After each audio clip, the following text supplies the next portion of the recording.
Welcome back to the Toffee Blues, your source for all things Everton. I'm Ollie Hayes, and today I'm bringing the extra time match review from Manchester United nil, Everton 1. 3 points on the road, and it's our third win in Premier League history at Old Trafford.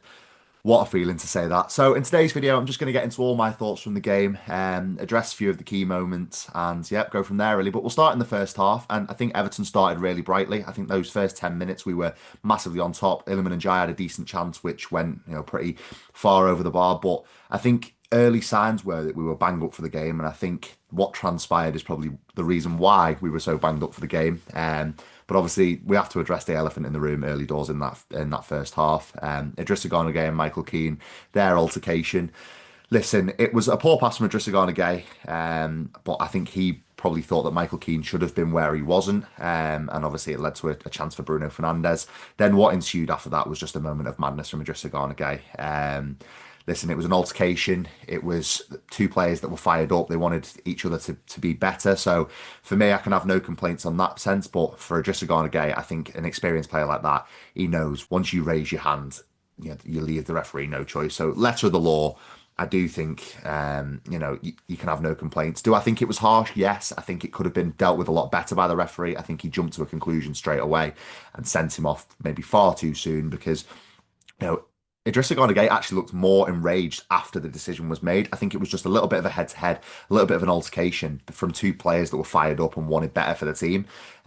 So the fact that the referee jumped straight to the conclusion of sending him off, I think was probably a little bit harsh. Maybe if he'd have just let it, play out a little bit more. I think a yellow maybe would have been maybe a better decision from the referee. But as I said before, letter of the law. As soon as you raise your hand, you are in very very treacherous water. And Idrissa Gueye found out the hard way, unfortunately. But that being said, that's probably the most negative thing of the whole evening. In the first half, then we continued to create chances and we did look really good value for money. I think a lot of teams would have crumbled. And I think even James Tarkowski and Kane and Dewsbury Hall after the game said this. A lot of teams would have crumbled at that, and really gone into their shell and let Manchester United come forward and come onto them to create chances. But we didn't do that at all. We carried on creating chances. We carried on setting the press, going forward, and from some great work from Kane and Dewsbury Hall and James Garner in the midfield.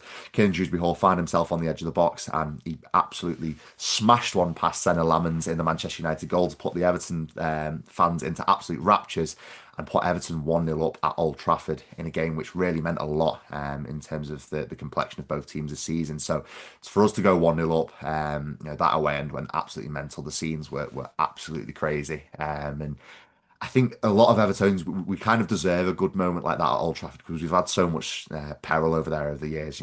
If you look to last season, for example, a 4-0 defeat under Sean Dyche, in December of last year, to see how far we've come as a squad and as a team, I think Evertonians really deserve that moment to celebrate Kane and Dewsbury Hall's goal in the away end at Old Trafford. But we didn't really stop there. I think again, we just carried on creating chances. There was a few chances here and there for Manchester United in the first half, nothing really of note.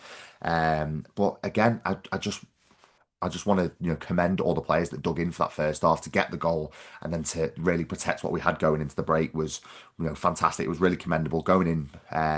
For I think it was half an hour of that first half with 10 men.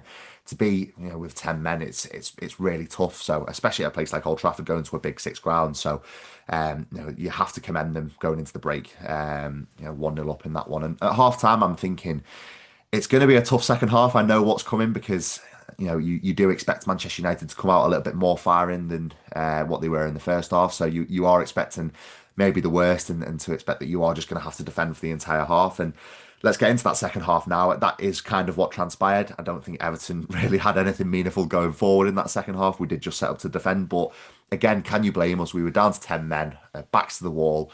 Everything was pointing towards Manchester United getting an equaliser and going on to win that game. And we defended absolutely commendably in that second half. James Tarkowski was fantastic. Michael Keane was fantastic. I even thought Jake O'Brien coming on for the injured Seamus Coleman. I thought he had an absolutely fantastic game.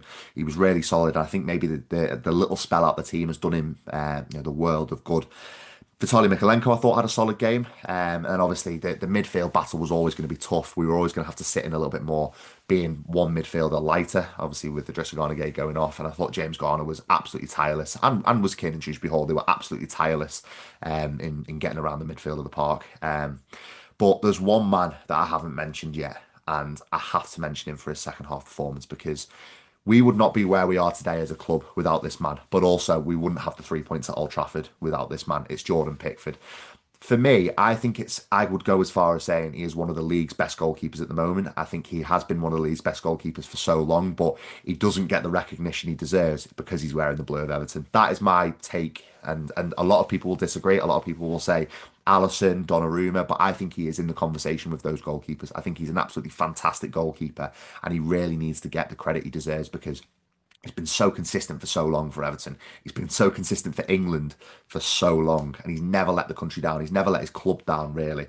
So for Jordan Pickford not to get the recognition, I think is a real disservice to him. And he is one of the main reasons why we got 3 points on Monday night at Old Trafford. He was absolutely instrumental in keeping Joshua Zirkzee out. There was a save down to his right hand side, which he made, which was from where I was sitting and where I was standing in that away end, it didn't look like he was going to get to it. It looked like it was going to creep in the far corner. So to see him get his right hand to it, it was very similar to the way he saved Jordan Henderson's shot during lockdown in that Merseyside derby win at Anfield. It was very similar to that, just a long reaching, diving save to get to that ball. But the one also later on in the day at Old Trafford where it was sort of looping over him from Joshua Zirkzee, it was a great save there as well. So two massive saves to keep us in the game and keep the game at 1-0 and protect all 3 points, which was what happened.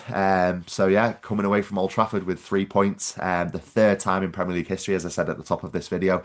The last time we did it was 2013 in December, when Brian Oviedo netted the winner, and it was actually David Moyes' first game against Everton as Manchester United manager. So something a bit poetic, and we've gone full circle really to see David Moyes get his first win as a manager against Manchester United at Old Trafford, at the 18th time of asking, which is something maybe even David Moyes wouldn't have envisaged all those years ago when he started management. But there's a few honourable mentions I have to make really for this performance. Obviously, I've spoken about Jordan Pickford and how instrumental he was. The second one is Tierno Barry. Now, a lot of people will look at it on paper, say, he's not scored a goal. Again, it's a goalless outing for Tierno Barry, but for me, we are really seeing him get some momentum now in an Everton shirt, and I'm delighted to say that I've stuck by him from the start because there was a few times at the start of the season where he was finding it difficult, most notably the Wolves game in the Cup, really, away at Molineux in midweek in that Cup game where we eventually got knocked out to Wolves. He had a real difficult 45 minutes there, and he looked devoid of all confidence. And at that point, I said David Moyes needs to make a decision of whether he goes with Beto or he goes with Barry from the start, and to stop chopping and changing between the strikers for 45 minutes because it wasn't doing them any good. David Moyes now seems to have nailed down the fact that he wants Tierno Barry as a starting striker, and I think Tierno Barry really is flourishing.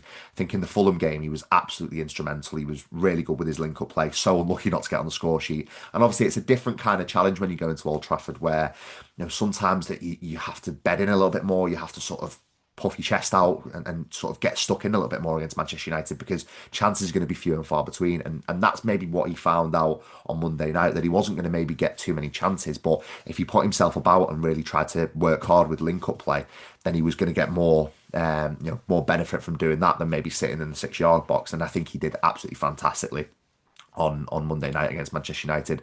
The key stat for me is what Sky showed during the game. It's 14 aerial duels won during the game. That's more than any player this season in the Premier League, more than Virgil van Dijk, who was the previous record setter for 13. So to see a striker score there, get that kind of record, and it just shows how much he's putting himself about and how hard he is actually trying to make that number 9 shirt his own. And every credit to him because he's had a difficult start, but I can really see the attributes there. I can really see that he's going to be a top player for Everton, and I'm looking forward to seeing what he can do. And I'm just really looking forward to seeing him get that first goal because it'll do the world of good for his confidence, and I think the floodgates will open after that. But the final honourable mention I have to give is Kiernan Dewsbury-Hall. I thought he was absolutely instrumental. I thought he was fantastic. Now, a few weeks ago, I think it was after the second international break, I was a little bit critical of Dewsbury-Hall. I think I was maybe seeing that he wasn't creating as much as I maybe wanted him to. And he was maybe falling foul of a little bit of maybe Grealish and Njai being the key creators in the team, and Dewsbury-Hall was maybe getting left behind a little bit, but he's really turned a corner since the turn of the last international break, and I thought he was fantastic against Fulham. Obviously, again, similar to Tierno Barry, unlucky not to get on the score sheet that day, but we have to talk about that goal that he scored on Monday night at Old Trafford. It was absolutely fantastic, a great finish, but not just the goal as well. I think he was very deserving of that man of the match because he was up and down the pitch, he was all over midfield, and it was just good to see him get a little bit of confidence and he's becoming a real important player for Everton now. So long may it continue for Kenny Dewsbury Hall. But that is it for the match review of Manchester United nil, Everton 1. Even I don't believe it, really. Obviously, the third time in Premier League history. But no, what a fantastic result. And it sets us up really well for the Newcastle game at Hildington Stadium on Saturday afternoon at 5:30. And fingers crossed we can capitalise on Newcastle being in Europe in midweek and catch them napping a little bit and make it 3 wins on the bounce for Everton. But that is all from me today. Make sure you let me know in the comments your thoughts on the win at Manchester United. But that is all from me today. Make sure you like, comment, and subscribe, and I'll speak to you soon.